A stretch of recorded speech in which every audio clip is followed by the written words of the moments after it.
Hi, my name is Tyler DeFord, and today I'm going to be talking with you about how you can stand out and be a competitive applicant when applying to dental school. I think that it's so important to have resources like this for you guys so that you are able to reference it. Not everyone is fortunate enough to have someone who is in the dental field within their home, so I thought I would make this YouTube video for you guys to be able to kind of make yourselves a game plan and know exactly what it is you need to do so that you know you are setting yourself up for success and so that you are putting your best foot forward so that you're able to show everything that you have to offer. So I wanted to start off with the basics on some basic things that you should be striving to have when applying to dental school. Number one is you want to have a high GPA. I'm not saying that you have to have a 4.0, but you really want to strive to have the highest GPA that you can have. You're going to dental school to be a doctor. You're going to be a doctor of teeth. So they need to know that you are able to keep up with the coursework that is going to be awarded to you when you go into dental school. So I personally graduated with a 3.7 GPA, and I would say that that is a very competitive GPA to go into an application cycle with. GPA isn't everything, but it is the basic thing that you need in order to stand out. They want to be able to see that you can pretty much run with the big dogs, right? They want to see that, yes, not only did she get mostly A's or all A's, but she was in this leadership position. She was involved in this organization. She liked to work out, all these different things. They want to see that you are a well-rounded individual. There's honestly no way in getting around it. Just study hard, make sure that you're reaching out to people as soon as you see that you're struggling in a course. Meet with the professors, sit down with classmates, have study groups, really be able to find out the best way that you can study so that way you can accumulate all the A's that you can get.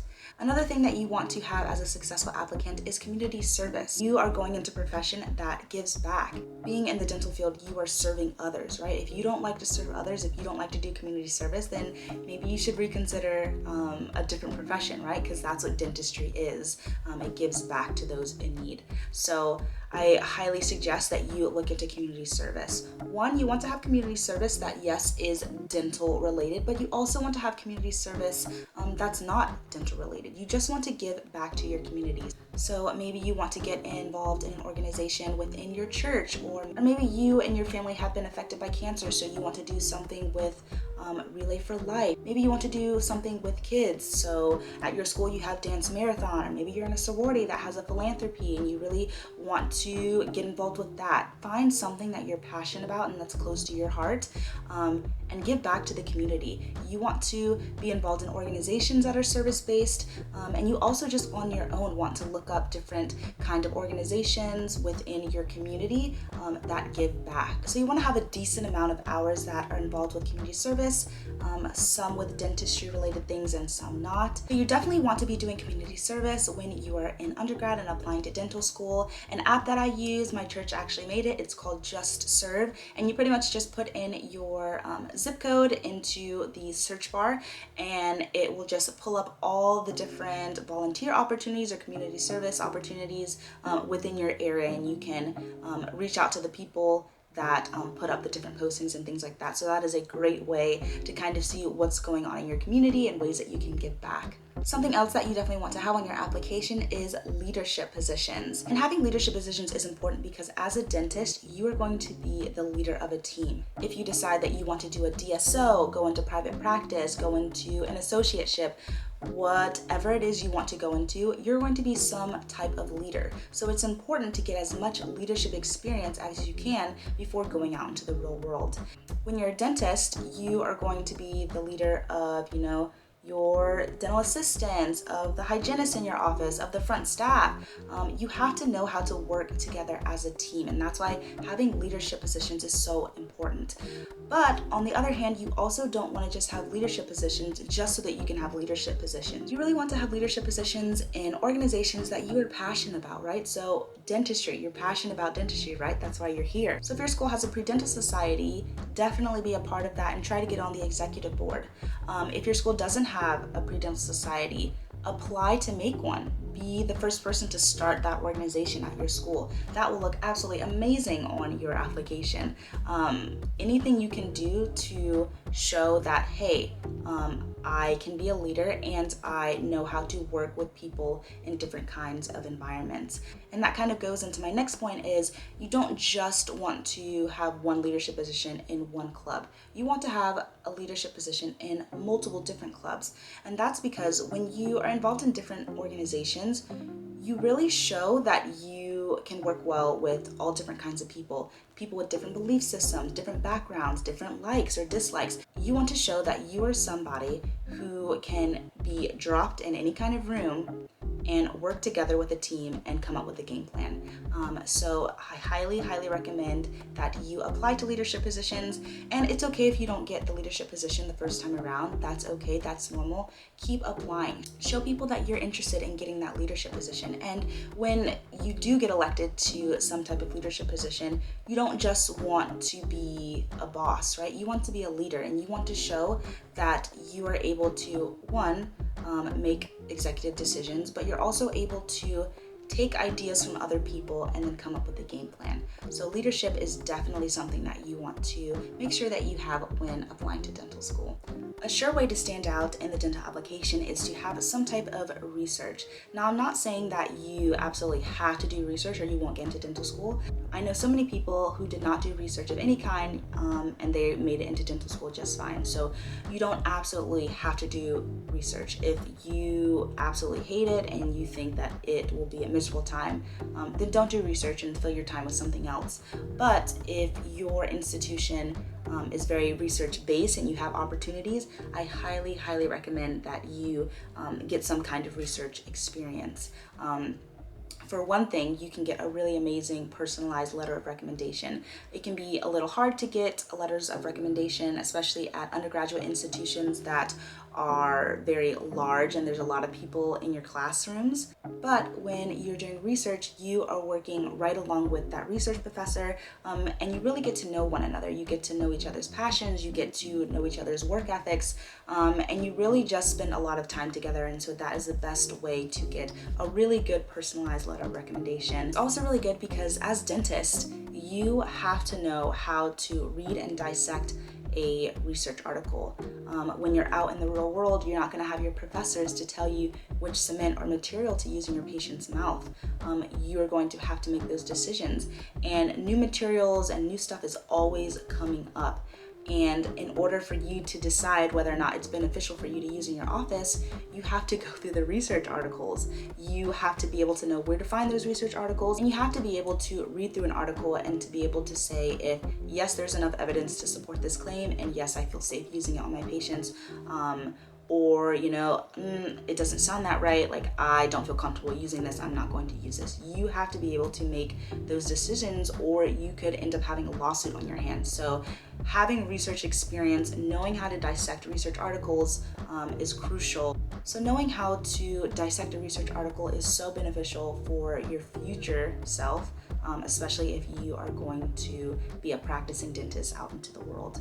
I loved my research experience. I got really close with my faculty and the other members within the lab, and it honestly felt like a little family. I did research at Florida State under Dr. Gilbert, and I worked specifically with a postdoc that was working down there at the time, and we pretty much did research in DNA replication, and I specifically worked with the disease progeria, and it was just overall an amazing time, and I just happened to be at the right place at the right time, and the postdoc was working on a publication, and so I got my name on the publication by working with him and doing different types of imaging for his study that he was working on. So it was all around an amazing experience, and I highly suggest, if you are serious about bettering yourself, being a competitive applicant, then I highly suggest you look into research at your school. Another thing that you guys want to look into is having enough shadowing hours. Shadowing is a little awkward. You're pretty much just being a shadow, following the dentist around, seeing how they work and things like that. And a lot of the times when you are a pre-dent and you don't really know kind of the different procedures that go on, you don't really know the questions to ask. And I know that since COVID happened, shadowing dentists has been kind of tricky and hard, but I know that some offices are opening up and allowing students to come in and shadow them. So definitely reach out, call, and see if you can shadow.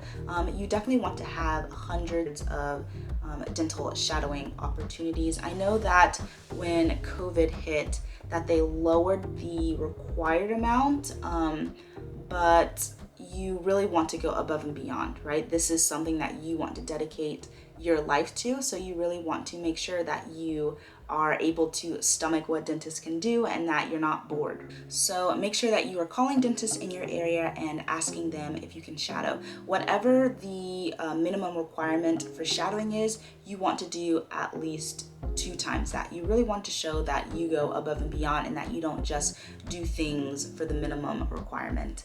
And when you're shadowing, you want to make sure that you are asking questions. If you don't understand something, ask. If you say, hey doc, why are you doing it that way? Or I saw one dentist do it this way, like, why are you doing it that way? Make sure that you're asking questions and engaging. You really want to make sure you are understanding what it is the dentist is doing. And I'm going to be honest, I did not know that when I was shadowing. I kind of just showed up and I just watched and helped out where I could if the dentist needed me.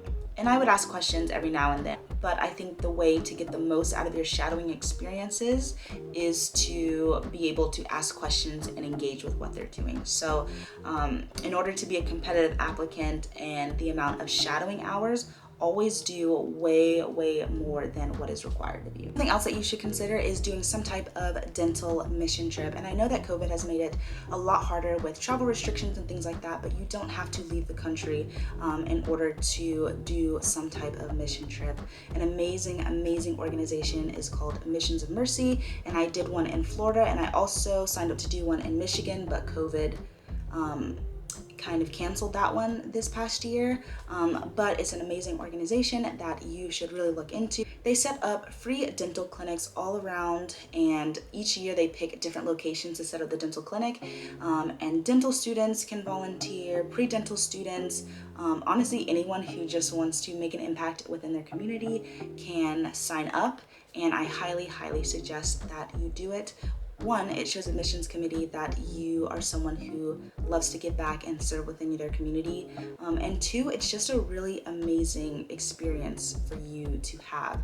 You are about to go into a profession that is service-based. If you don't like giving back, if you don't like serving people, then dentistry probably isn't the best career option for you. It is all about giving back, and having that experience just opens your mind and it opens your heart to see that there are people in this world that are less fortunate, and to have the opportunity to just go in and make their lives a little bit better or make them even a little bit more confident about their smile, it absolutely warms my heart. And it was one of the all-time best experiences that I've had doing any kind of dental related thing.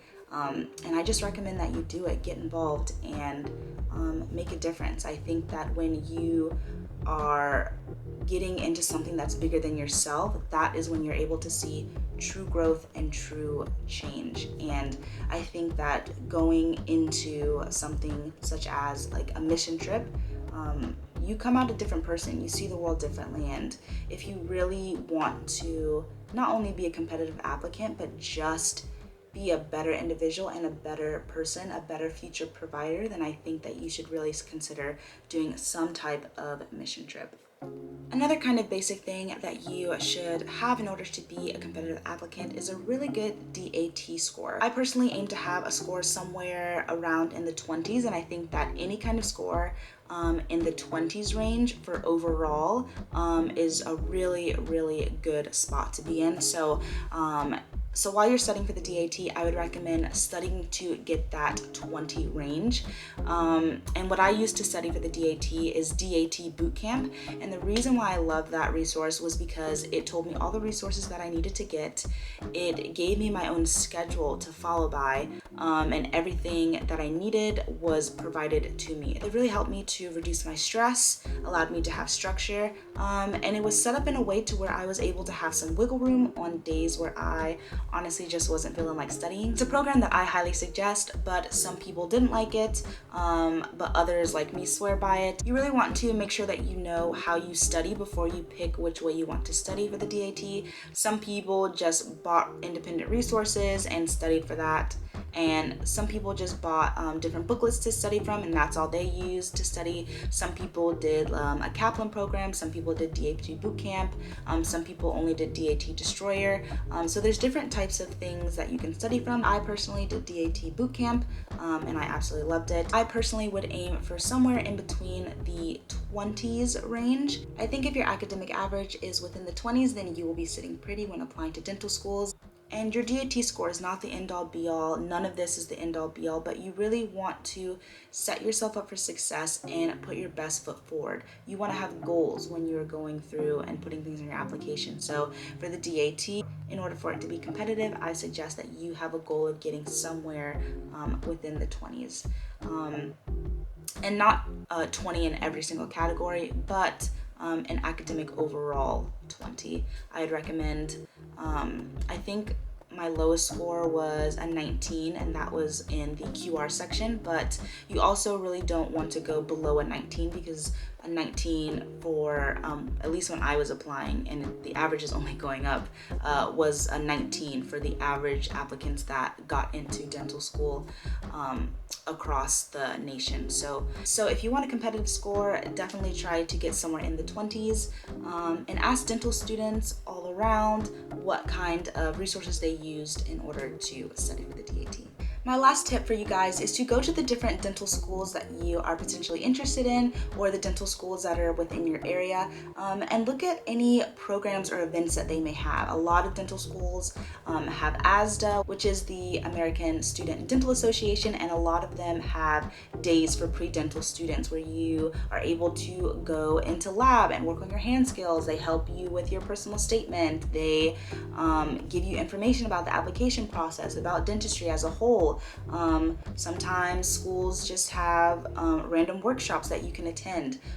Do research and just look within your area, or if you are comfortable traveling somewhere so that you can get that experience, I highly suggest that you look into it and really do your best to show your interest in dentistry and do all the things that you can do before applying. And it's another great way for the admissions committee to see that you just genuinely love dentistry and that you have a passion for it. Finding a school that has something along those lines will be so beneficial for you to do. I know that Michigan, we have within our ASDA chapter, we do a pre-dental day where dental students come in and we show them around the school and have them in sim lab and things like that. Obviously with COVID, things have changed and we're still working on how to kind of do that now, but it's something that you should look into. So many schools are doing virtual things over Zoom, and that is such an amazing opportunity because so many people are doing it now, and you can just do it from the comfort of your home. Even though COVID has kind of made things a little bit harder, it has honestly kind of opened up a different door of opportunities for you guys to take. So definitely look into different dental schools and reach out to current dental students and say, hey, you know, I really like your program. Do you guys have anything that is catered to pre-dental students that I can sign up for? So definitely look into that. And yeah, so those are all the tips that I have for you guys in order to be a competitive applicant when applying to dental school. I really hope you guys enjoyed this video, and I just wanted to kind of just say that I know everyone talks about how you need to be unique and you need to stand out, and I'm sure most of you guys have kind of heard about all the things that I have been talking about, and what really makes you stand out is you. There is no other person in this world that is like you, right? So you just have to be yourself, be confident, know that if this is something that you want to do and pursue, that you absolutely can. It doesn't matter how you get there, it just matters that you keep staying on the path, doing what you need to do, reaching out to those who you know will support you, reaching out to those who are resources to you, and just giving it your all. And I just really want to let you guys know that I am more than happy to be a resource for you guys. I absolutely love talking to pre-dental students. I currently have a type of like mentor-mentee program going on right now on my dental Instagram account. You can just sign up for a time to chat with me. We can come up with a game plan for you. I can go over your personal statement with you. If you just want to ask me, you know, why I chose Michigan, what schools did I apply to, which schools did I get into, how many interviews I got, or anything under the sun you just want more information about, I would be more than happy to chat with you guys. So go to my Instagram account and then hit up the link in my bio for that. Honestly, I will put it down in the description description box below for you guys, so that way you don't have to go to all these different platforms. And yeah, you can sign up and chat with me a little face to face.